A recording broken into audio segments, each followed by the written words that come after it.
उमरकोटे विश्व हिंदू परिषद तरफ एक सांबादिक सम्मेलन डक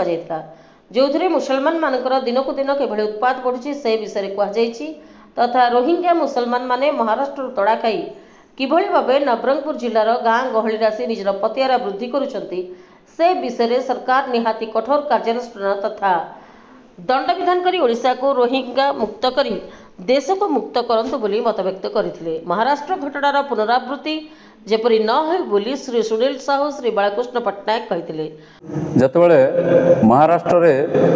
सेठी सेमान को घोड़ाला सेमाने महाराष्ट्र डायरेक्ट नवरंगपुर जिला रे आसी अनेक गाँ गहली रे भड़ा घर मानक रहिसंती आउ सेमान को धरपकड़ कले सेमाने डायरेक्ट कहउचंती आमे रोहिंग्या बा बांग्लादेशी मुसलमान तेणु सेमान को कौन से असुविधा हेबने धरबा पई बा सेमान को घोड़ाइबा पई कौन से असुविधा हेबने कहीं एठाकार मुसलमान मान को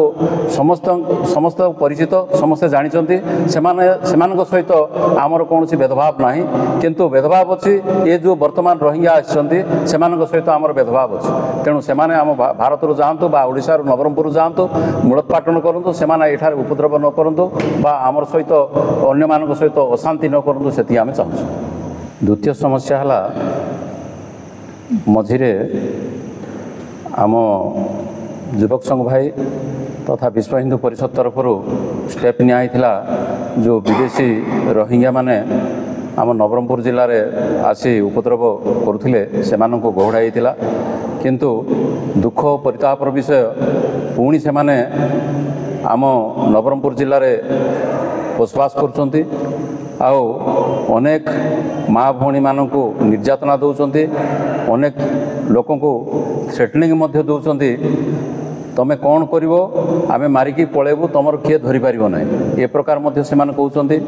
तेणु सरकार को आपण माध्यम निवेदन अच्छी अनुरोध अच्छी से किमिति आम नवरंगपुर जिलूर बा ओडिशा मूलोत्पाटन करेंगे बाहर करेंगे से जोठू आते से छाड़े तेणु से कौन सरकार व्यवस्था करेंगे बोली मुझे अनुरोध करुच्ची। नवरंगपुर जिला उमरकोट गुप्तेश्वर पंडा रिपोर्ट प्राइम टीवी ओडिशा।